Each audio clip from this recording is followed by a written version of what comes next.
Assalamualaikum warahmatullahi wabarakatuh. Halo semua, bertemu lagi dengan saya Hasifah Ekadelia dari kelas 11-1 SMK Tinang Semarang. Kira-kira apa yang akan kita bahas ya di video kali ini?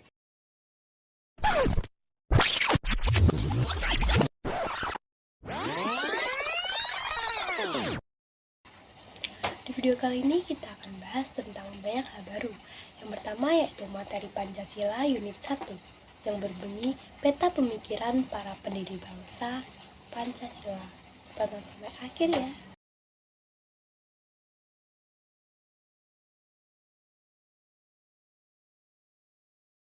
Pancasila. Satu, ketuhanan yang Maha Esa. Dua, kemanusiaan yang adil dan beradab. Tiga, persatuan Indonesia. Empat, kerakyatan yang dipimpin oleh hikmat kebijaksanaan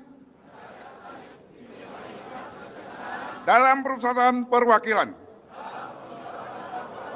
Lima, keadilan sosial bagi seluruh rakyat Indonesia.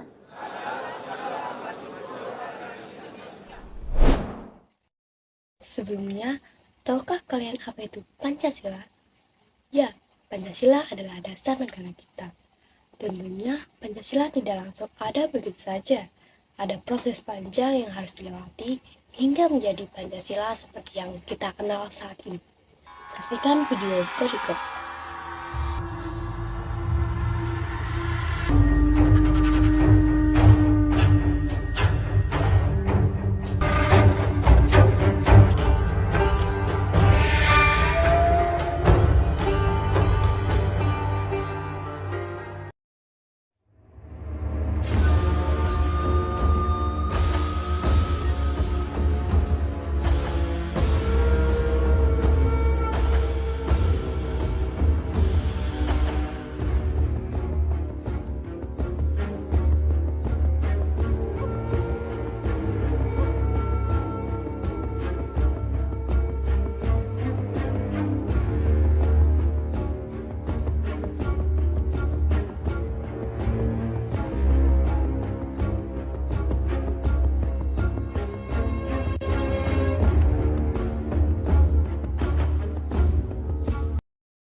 Nah, itu tadi adalah sedikit cuplikan tentang sidang BPUPKI.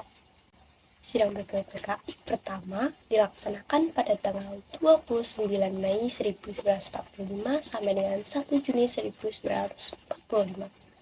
Di sidang tersebut banyak sekali tokoh yang berpendapat, di antaranya yaitu Mohyamin, Dr. Supomo, dan juga Insinyur Soekarno. Tahukah kalian bagaimana bunyi pendapat dari mereka? Yang pertama yaitu Mohyamin. Mohyamin mengusulkan pada tanggal 29 Mei 1945. Beliau mengusulkan melalui bacaan, yaitu tertulis dan lisan. Usulannya secara lisan yaitu 1. Kebangsaan.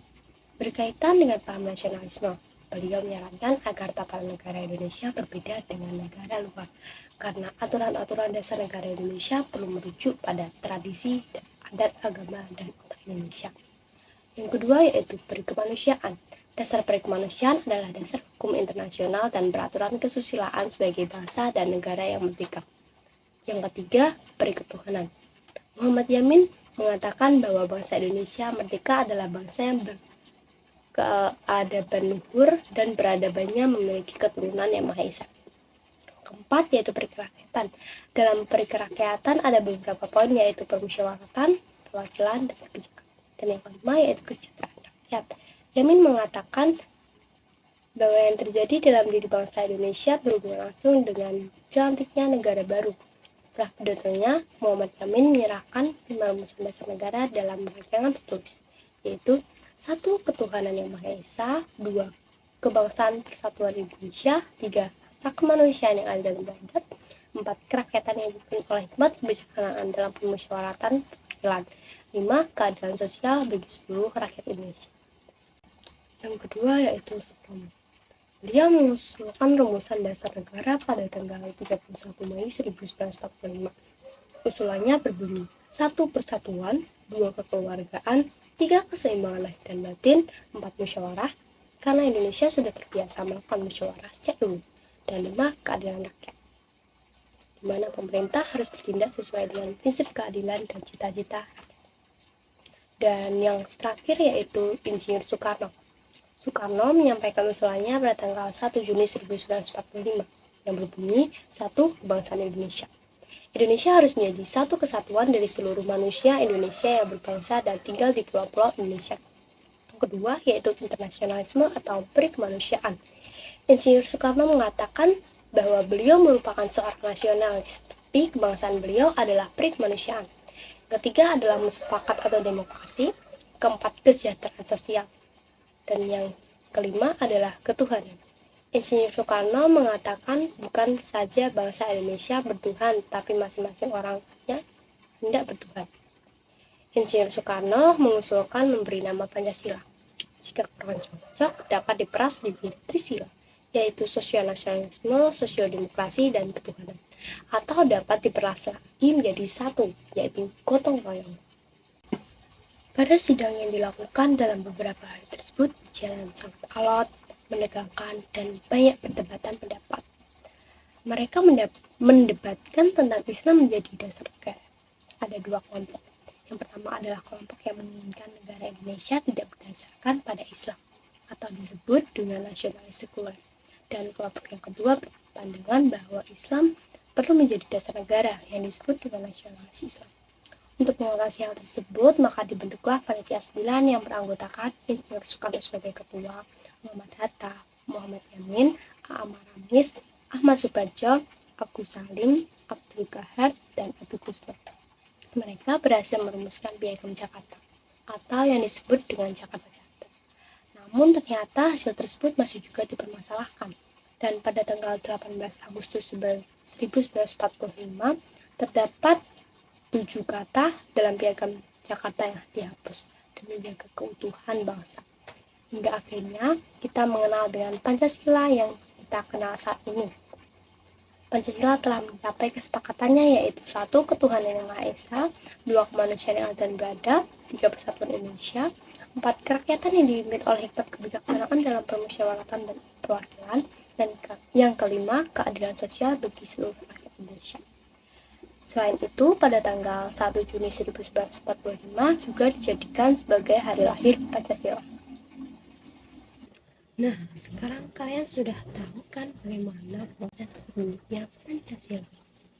Sekarang kita akan lanjut ke materi berikutnya, yaitu Undang-Undang Dasar 1945 Unit keempat, Studi Kasus Pelanggaran Norma dan Regulasi.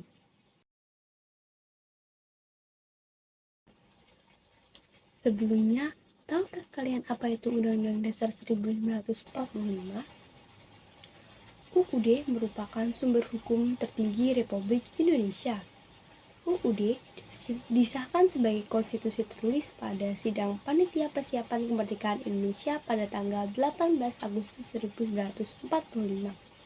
Sebagai sumber hukum tertinggi, semua hukum di bawahnya harus sesuai dan tidak boleh melenceng dari Undang-Undang Dasar 1945. Selain itu, tahukah kalian apa itu norma? Norma adalah kesepakatan dari berbagai pihak yang harus diterima dan dipatuhi. Tujuannya untuk menjaga keamanan, ketertiban, dan kesejahteraan masyarakat. Ada banyak sekali norma dalam masyarakat. Apa saja? Simak video berikut. Is, kamu pernah tahu tentang norma kehidupan nggak? Oh iya, kayak yang norma agama itu kan. Contohnya saya seorang muslim. Saya harus sholat 5 waktu dalam sehari semalam. Kalau tidak, saya akan mendapatkan dosa. Tapi kalau saya melaksanakan, saya akan mendapatkan pahala. Ada lagi yang kayak taat kepada orang tua itu kan. Kalau kita taat, kita akan mendapatkan pahala. Dan kalau kita tidak taat kepada orang tua, kita akan mendapatkan dosa. Begitu bukan? Iya betul, yang itu. Ada lagi yang norma hukum. Yang kalau kita melanggar hukumnya, kita akan mendapatkan sanksi. Contoh, kita menerobos lampu merah, kita akan mendapatkan sanksi oleh polisi, gitu ya. Yaps, betul. Ada lagi norma kesopanan. Yang contohnya, orang yang lebih muda harus menghormati orang yang lebih tua. Contohnya lagi, kalau kita memberi seseorang sesuatu itu harus dengan tangan kanan, lebih sopan dibanding dengan tangan kiri. Yang seperti itu kan? Iya, ada lagi norma kesusilaan, dimana kita tidak boleh bohong, nggak boleh sombong, nggak boleh berkata tidak jujur, nggak boleh khianat. Kalau kita melakukan itu semua, orang akan menjauh dari kita akan dikucilkan di masyarakat. Jangan sampai kita seperti itu. Lebih baik kita harus menjaga diri agar bisa mentaati norma-norma yang ada di masyarakat. Semoga Allah menjaga kita agar kita selalu dapat menjalankan norma-norma di kehidupan bermasyarakat dengan baik. Amin.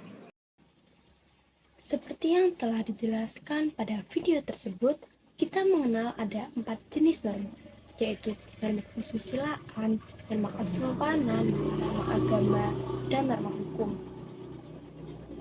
Norma seharusnya dipatuhi, namun di zaman sekarang seperti saat ini, banyak sekali kasus yang melanggar norma. Pelakunya juga beragam, mulai dari remaja hingga orang dewasa, mulai orang biasa atau tokoh publik. Pelanggaran norma umumnya disebabkan oleh kurangnya pemahaman tentang aturan, kurangnya pengawasan, tekanan untuk mencapai target atau tujuan tertentu, serta kurangnya sanksi yang tegas bagi pelanggar. Pemirsa, kasus dugaan penipuan tiket konser grup musik Coldplay memasuki babak baru. Polisi menetapkan seorang mahasiswi sebagai tersangka dengan total kerugian mencapai 5,1 miliar rupiah.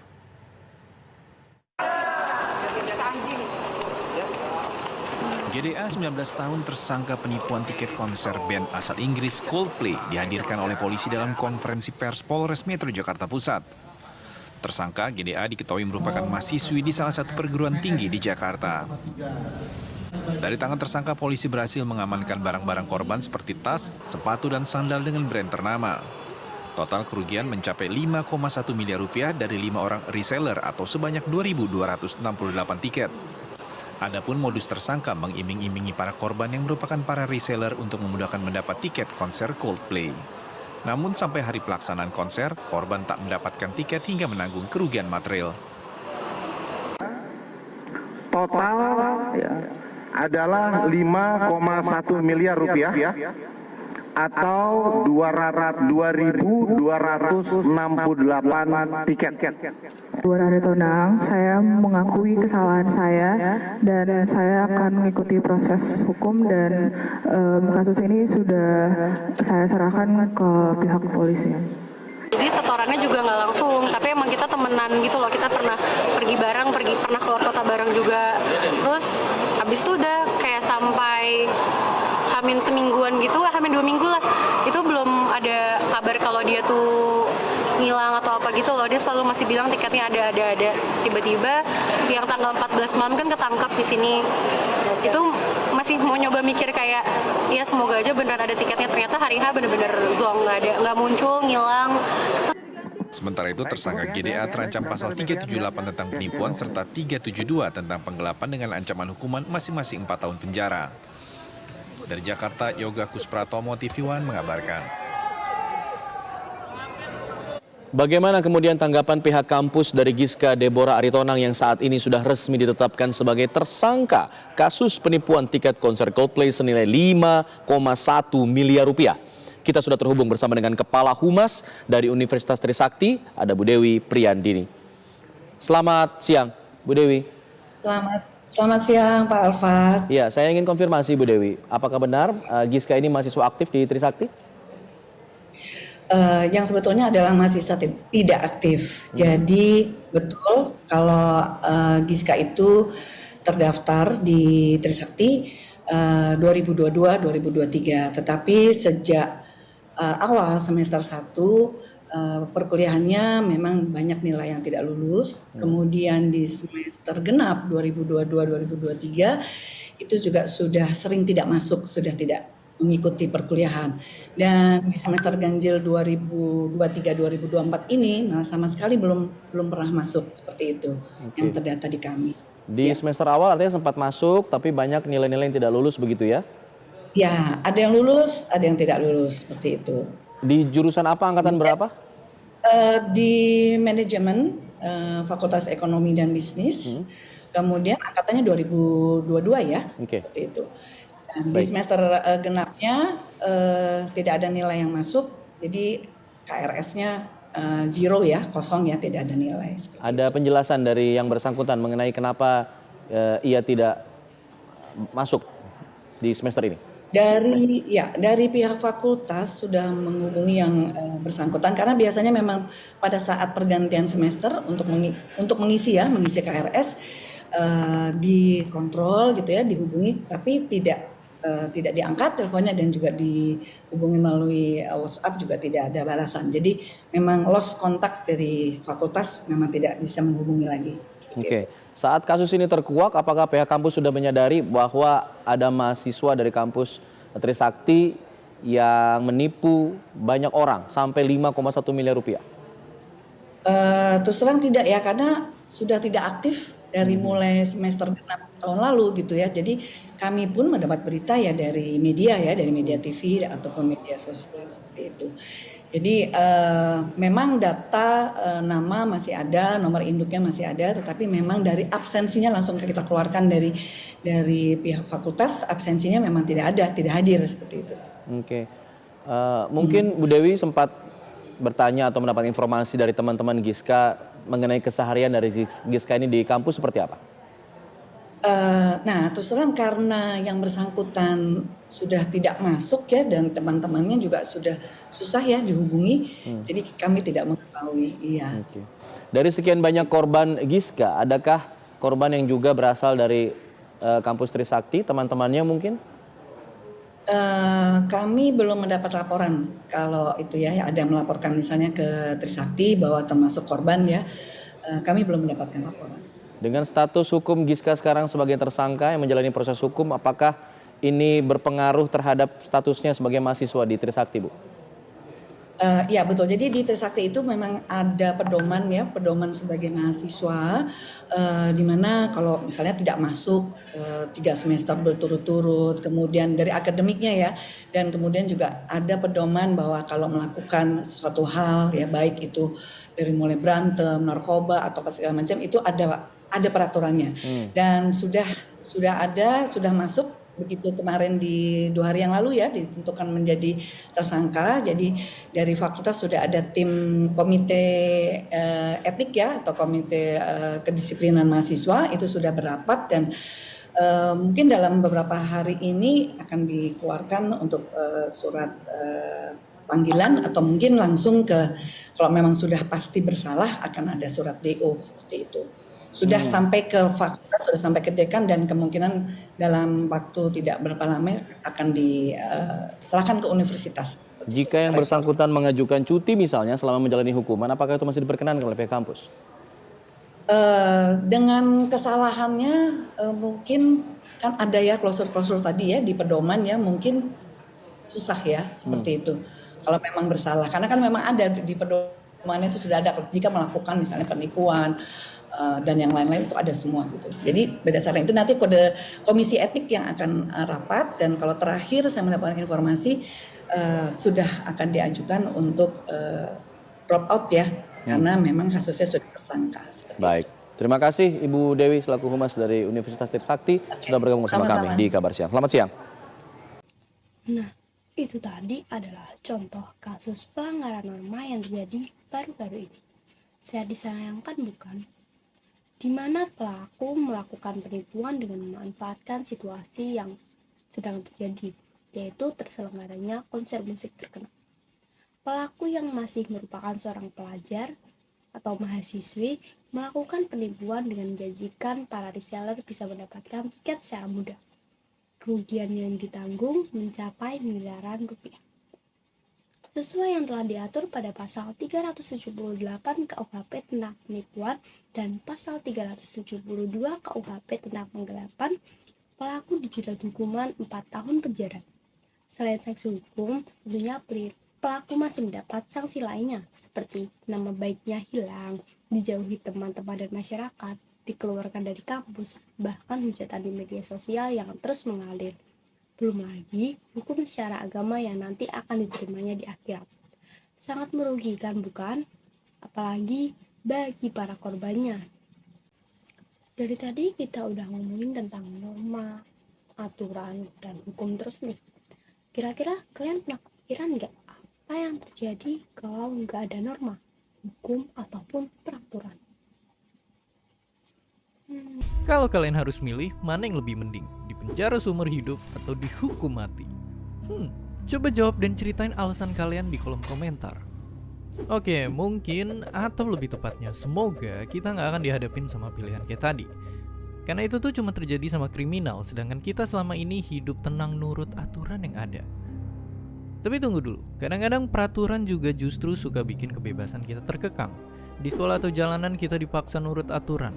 Kalau di rumah nggak nurut aturan orang tua, uang jajan pun hilang. Jadi sebenarnya apakah peraturan ngebawa lebih banyak untung atau rugi ke kehidupan kita? Dan apa jadinya jika hidup ini nggak ada aturan? Tanpa aturan, mungkin orang bakal bebas ngatain satu sama lain tanpa takut dilaporin, anak-anak di bawah umur bisa masuk ke disco, atau koruptor bisa lolos tanpa dihukum, atau kayak di film bisa bebas bunuh orang yang kita benci. Tapi kita harus sadar juga kalau wujud aturan itu nggak cuma hukum tertulis aja. Ternyata ada yang nggak tertulis, kayak norma masyarakat. Selain itu, peraturan lah yang bikin game atau pertandingan jadi seru. Terus badan kita juga bekerja dengan ngikutin aturan-aturan biologis yang ketat. Dan sehari-hari kita ngomong pakai aturan berbahasa yang nyelamatin kita biar nggak ngupdate status nggak jelas kayak orang-orang ini. Dan ya, ternyata kalau lihat sekeliling selalu ada aturan di tiap sudut kehidupan. Oh, jadi gitu ya. Oleh karena itu, kita harus mematuhi dan mempelajari tentang norma, serta peraturan-peraturan dan hukum yang telah dibuat. Marilah kita bersama ciptakan keamanan, ketertiban, dan kenyamanan bersama. Terima kasih, itu saja yang saya sampaikan di video kali ini. Semoga bermanfaat bagi teman-teman semua. Wassalamualaikum warahmatullahi wabarakatuh.